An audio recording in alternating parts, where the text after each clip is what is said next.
Bueno, lo hemos estado informando, la inflación del mes de abril fue sorpresiva, subió más de lo que esperaban los analistas y hará que la UEF se empine hasta cerca de los 33.000 pesos.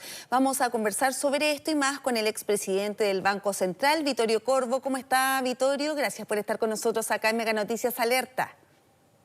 Muy bien, Maribel. Muchas gracias por la invitación. Bueno, ¿qué nos puede decir sobre esta inflación? Fue absolutamente sorpresiva y lo peor, lo más preocupante es que se dice que puede ir escalando, no es que haya llegado a un pic. ¿Qué es lo que usted puede prever sobre esta cifra, cierto, que preocupa a tantas familias en nuestro país? Primero, hay una parte grande del alza de la inflación que tiene que ver con los programas de estímulo del año pasado, más los retiros de los fondos de pensiones, que eso llevó a una expansión de la demanda justo en momentos en los cuales teníamos problemas también en la oferta de productos por las implicancias que ha tenido la pandemia del COVID en las cadenas de suministro. Entonces, no hay duda, nosotros expandimos la demanda. Chile tiene unos programas más agresivos de apoyo tanto a familias como a empresas, más una política monetaria que ayudó a impulsar y los retiros. Si sumamos todo esto, no hay duda, hubo una presión muy fuerte en precios. La inflación se ha ido acelerando, está en 10,5.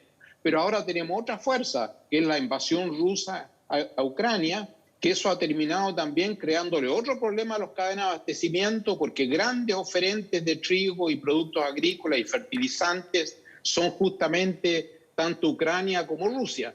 Entonces, eso ha dado otro shock más. Y el precio del petróleo ha subido, el precio del gas. Entonces, eso no hay duda que viene por encima del resto. Lo que sí podemos decir hacia adelante con las políticas que ha tomado el país, en el sentido de las alzas de tasa que ha ido haciendo el Banco Central, más al mismo tiempo un presupuesto que este año ya no tenemos los gastos asociados al COVID que fueron masivos. Eso va a contribuir que la inflación se va a ir desacelerando, pero no hay duda que es muy probable que en los próximos 2 meses todavía tengamos registros altos porque ahora estamos absorbiendo el aumento de precios de los combustibles. En Chile se ha paliado eso en parte con los programas que ha hecho la autoridad, pero tienen que ser programas muy focalizados porque no tenemos recursos para seguir gastando. Y acá es un problema que tenemos de mucha demanda en momentos en los cuales la oferta está limitada. Sí, le quería preguntar por eso, finalmente las ayudas que puedan ir a las familias chilenas, considerando el alza, ¿cierto?, del costo de la vida. Lo que ha dicho la autoridad en el día de ayer, el ministro de Hacienda, Mario Marcel, es que también se va a seguir evaluando algún tipo de medida o ayuda, transferencia, luego de que se tramite el salario mínimo. ¿Usted cree que ese debiese ser el camino del gobierno? ¿Alguna transferencia directa, focalizada a las familias más vulnerables? Es el único que se justifica hoy día porque no tenemos los recursos. Nosotros hicimos una gran expansión los últimos 2 años, que fue una expansión, como digo, una de las más altas del mundo. Entonces hoy día lo que se requiere, dado el desequilibrio que tenemos y lo que se han deteriorado las cuentas fiscales, yo creo que la autoridad está en lo correcto, que esto tiene que ser focalizado. Tiene dentro de la restricción del presupuesto, como toda familia hay una restricción de presupuesto, y dentro de esa restricción de presupuesto apoyar a los más vulnerables y cortar otro tipo de gasto para mantenerse dentro del presupuesto. Es como una familia. Si le vamos a dar más al hijo menor con un presupuesto fijo, vamos a tener que decir dónde lo vamos a recortar para menos viajes, otras cosas. Pero tiene que estar focalizado, porque no hay recursos para hacerlo en forma generalizada, porque eso es darle más gasolina a la inflación. Eso es como apagar un incendio con gasolina.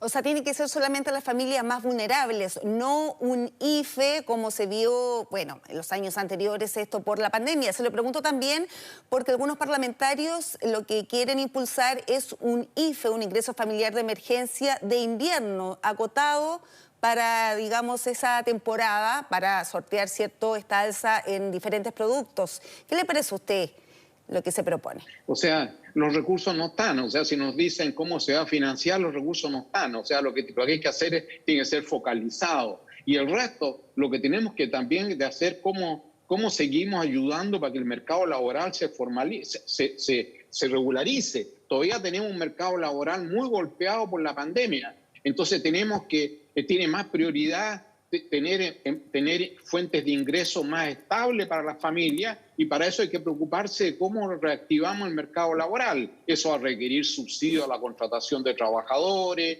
ayudar a buscar empleo con programas mucho más activos de hacer una compatibilidad entre los que buscan empleo y dónde están los empleos. Hay muchas cosas que hacer en esa dirección, lo cual va a complicar también un poco el alza del salario mínimo misma, porque eso le va a subir el costo a las empresas. Sí, bueno, le quería preguntar por este IFE de invierno. Usted dice que esto finalmente no ayudaría a reactivar la economía o a bajar la inflación, digo, si es que se llevase a cabo. No, estoy diciendo de que los recursos, no están. El uso prioritario es darle empleo a la gente. Y darle empleo a la gente significa reactivar el mercado laboral. O sea, si uno va a hacer algo, hay que hacerlo focalizado, los recursos no están. Y si echamos más recursos, es como al mismo tiempo apagar un incendio con gasolina. Si hacemos más IFE, vamos a echar más gasto todavía. No están los recursos. Hay un presupuesto para este año donde el país va a ir ordenándose de a poco para justamente, todavía la economía está con un nivel de demanda mucho más allá donde está la oferta. Todavía hay una presión de precios grande. Estamos produciendo en Chile a un nivel mayor que la capacidad existente. Es como si vamos en un auto que no puede ir a más de 100 kilómetros y vamos a 150. El motor se está recalentado todavía. Están prendidas las luces rojas del tablero que dice pare un rato que el motor se va a reventar. En eso estamos todavía estamos con un nivel de producto más allá de la capacidad, porque con todos estos gastos lo que hicimos es que sobrecalentamos la economía. Todavía estamos sobrecalientes. Incluso en marzo creció contra el mes anterior la actividad, o sea, la economía se ha ido desacelerando, convergiendo a la capacidad que existe en la economía, pero todavía no estamos ahí. Entonces, si hoy día le vamos a dar más demanda, va a haber más inflación. Entonces, y ya sabemos la historia de las altas inflaciones. Los jóvenes hoy día no la saben, pero si no la saben, miren al vecindario, miren en Argentina. Esas son las soluciones en Argentina. Vittorio, en ese sentido, ¿cómo observa usted la discusión del aumento del salario mínimo? Usted hablaba también de incentivar el empleo. ¿Ayuda esto o no? Porque por otro lado, es necesario para estas familias que reciben, ¿cierto?, este salario mínimo que se pueda incrementar considerando que ha aumentado el costo de la vida. Hay dos cosas distintas. Primero, el salario mínimo, ¿no es cierto?, tiene una parte que tiene que ver con subir el salario que tiene la familia, y otra parte es que compensar por inflación. Este primer reajuste también considera un elemento que el reajuste va a ser mayor si la inflación pasa un cierto umbral. Eso está bien, o sea, pero de ahí si lo subimos agresivamente, eso va a ir contra la política más fundamental, que es promover el empleo, que ha sufrido mucho. Todavía hay mucha gente que no ha podido reincorporarse a un empleo formal después de la pandemia. Y entonces eso lo que hay que hacer es seguir ayudando a reincorporar a la gente al mercado laboral, que eso es un ingreso mucho más permanente y no solamente un ingreso, da más dignidad y le permite a la persona al mismo tiempo poder seguir aprendiendo en el trabajo, para irse capacitando. Capacitación que ha sufrido mucho en los últimos 2 años en Chile, como también ha sufrido la educación con los colegios cerrados. Entonces hay que hacer un esfuerzo grande por darle empleo a esa gente para ayudarla a reincorporarse al mercado laboral. Vittorio, y bueno, una de las prioridades, así ha sido definido por el gobierno, es llevar a cabo una reforma impositiva, ¿cierto?, en nuestro país. Y ya lo que ha dicho el ministro de Hacienda, Mario Marcel, es que se va a llevar a cabo, y uno de los puntos será precisamente el impuesto no a los superricos, dijo él, sino el impuesto a la riqueza. ¿Qué le parece a usted finalmente que se vaya a considerar este punto dentro de toda esta reforma impositiva? O sea, no hay duda que en Chile, si comparamos con otros países, hay todavía espacio para subir los impuestos, especialmente con todas las necesidades que tenemos en el país hoy día. Y las prioridades tienen que estar más en el impuesto a las personas, porque el impuesto a las empresas en Chile ya es mucho más alto incluso que el promedio de la OECD. En muchas cosas los comparamos con la OECD, pero eso está, en los impuestos a las empresas es mucho más alto. Entonces van a tener que ser impuestos a las personas. Entonces el impuesto a las personas hay que tener consciente, como bien lo planteó el ministro Marcel ayer, que ahí uno no espera recaudaciones gigantes, pero todo eso va a ayudar. Y el problema más grande en Chile que hay es que las personas empiezan a pagar impuestos cuando tienen ya ingresos bastante altos. En el resto del mundo, en la OECD, mucho antes uno empieza a pagar impuestos a la renta. En Chile se recauda poco del impuesto a la renta, en gran parte porque empieza muy tarde la escala de pago de impuestos a la renta. Hay una parte grande de la población que no paga impuestos a la renta. Entonces yo creo que está bien el impuesto a las personas, el impuesto a la riqueza tiene que hacerlo con forma muy cuidadosa para ver, porque en los países que han sido muy agresivos en impuestos a la riqueza, lo único que han hecho es que la gente se ha movido a otro país, la gente que tiene riqueza. Entonces ahí tiene que hacer una cosa mucho más dimensionada en forma cuidadosa, considerando los incentivos. Francia tuvo uno muy grande que después tuvo que eliminarlo. La mayor parte de los países europeos lo han eliminado. Entonces yo creo que está bien lo que decía el ministro Marcel, que eso va a ser una cosa mucho más acotada. ¿Usted cree que en el fondo este impuesto a la riqueza tiene que ser progresivo, acotado, porque va a ser uno de los puntos que va a ser considerado en esta reforma tributaria, pero lo que usted dice, o lo que leo de sus palabras, es que esto podría provocar una fuga, por ejemplo, de capitales, si es que se lleva a cabo? No, lo que digo yo es que si se hace en forma muy agresiva, si es una tasa muy agresiva, la gente se va a mover a otro país, como ha pasado en otros países. Hoy día hay movilidad de las personas. Hay movilidad de las personas, entonces, y hay muchos países que son muy agresivos en atraer personas que traigan bastante riqueza. Entonces yo creo que tener cuidado, pero hay que hacerlo en forma acotada y lo que planteaba el ministro Marcel ayer iba en esa dirección, recaudar en torno a 4 décimas del PIB, 4 décimas del PIB, bien digo. Vittorio, y bueno, ¿cómo ha visto usted al ministro de Hacienda, Mario Marcel, al mando, cierto, de la billetera fiscal? Son momentos difíciles para la economía de nuestro país, está alta inflación, también donde se está buscando que se recupere la economía, se busca también, por supuesto, nuevos puestos de empleo. ¿Qué le ha parecido a usted finalmente, cómo ha llevado a cabo en estos 2 meses, Mario Marcel, la billetera fiscal de nuestro país? O sea, no hay duda que él es una persona muy capacitada, está muy consciente de las restricciones, tanto internas como externas. Lo que no hemos conversado es que todo esto pasa, o sea, la situación en Chile es difícil no solo por el sobrecalentamiento.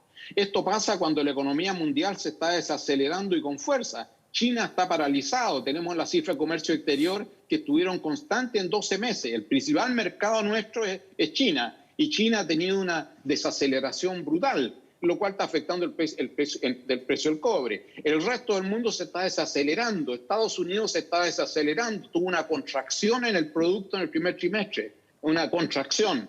Entonces también tenemos una desaceleración. Europa se va a desacelerar con mucha fuerza porque está teniendo un shock brutal de precio de la energía y de incertidumbre por la acción bélica de Rusia frente a Ucrania. Entonces el ministro Marcel enfrenta no solamente una economía en Chile que estaba descarrilada y que estaba tratando de recuperarse del COVID, sino que ahora una economía mundial que se ha enfermado por este gran shock que le dio Rusia con la invasión, en momentos en los cuales la principal economía del mundo, que es Estados Unidos, también se encontró que no hizo lo que hizo nuestro Banco Central, que empezó a normalizar la política en julio del año pasado, sino que la Reserva Federal se quedó dormida al volante y empezó recién a subir la tasa hace 2 meses y lo siguió subiendo ahora la semana pasada, pero todavía ellos tienen mucho más que subir la tasa. Ellos tienen una inflación también alta, 8,5%, que es una de las inflaciones más altas en muchos años. Entonces también hay un mundo muy complicado. Entonces él está navegando con 2 corrientes fuertes, una economía mundial que se deteriora, un shock grande de precios de energía y una economía nacional que hay que ordenar. Entonces yo creo que él es una persona muy capacitada para hacer esto y espero que tenga el apoyo que siga teniendo el apoyo dentro del gobierno, porque lo peor que le puede pasar al país, como vemos otros países, es perder un gran activo que hemos tenido en los últimos años, en los últimos 20, 30 años, que es una economía ordenada.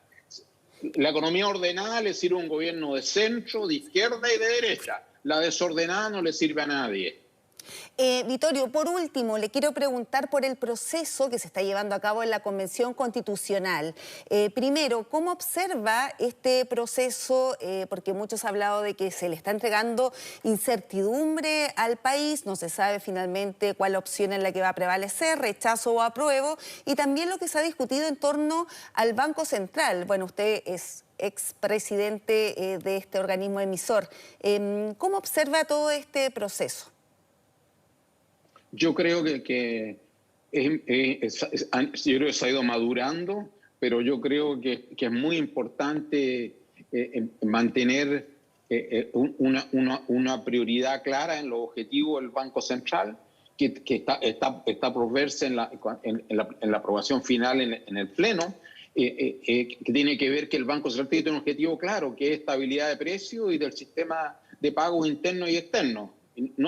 Darle más objetivos es difícil cumplirlo porque el Banco Central no tiene los instrumentos para otras cosas. Si le vamos a dar un objetivo de pleno empleo, habría que darle también al Banco Central el manejo de la política laboral, que en una democracia se lo hace el Ejecutivo que es elegido en forma democrática. Entonces yo creo que el Banco Central un objetivo claro, la inflación, pues la inflación le ayuda a todos, especialmente a los más pobres, y crea las condiciones para crecer. Entonces el objetivo central tiene que ser la inflación y tiene que ser la estabilidad de precios y la estabilidad del sistema de pago para que no tengamos crisis financiera. Entonces me preocupa cuando le empezamos a pensar agregarle al árbol de Pascua que el Banco Central se preocupe de todo. Puede que alguien le proponga mañana que se preocupe también que nos clasifiquemos para el Mundial de Fútbol. Entonces el Central no puede hacer eso. El Central lo que puede hacer, todos los bancos centrales del mundo tienen instrumentos para controlar la inflación y para que el sistema financiero no tengamos crisis, que funcione bien, que los riesgos estén bien puestos, bien supervisados los bancos, bien supervisado el sistema financiero, bien supervisado el sistema de pagos para que no se tranque. Entonces yo creo que eso tiene que estar bien. Ahora, me preocupan muchas cosas que tienen que ver Chile, la estabilidad requiere, entre otras cosas, un gobierno unitario que pueda manejar la política fiscal. Pero si esto vamos a descentralizarlo en gobiernos regionales que pueden crear empresas públicas, la institucionalidad fiscal se va a ver muy debilitada. Y sin institucionalidad fiscal, miremos otros países que han pasado por esa etapa, incluyendo Brasil, antes que Fernando Henrique Cardoso cambiara la constitución para quitarle a los estados la potestad de emitir deuda y desarrollar empresas estatales. Perfecto. Bueno, le queremos agradecer, Vittorio, que haya estado con nosotros acá en esta larga conversación en Mega Noticias Alerta, sobre todo, claro, analizando los escenarios económicos de nuestro país. Que esté muy bien, que tengan muy buenos días. Buenos días, Maribel. Muchas gracias a usted. Hasta luego. Hasta luego.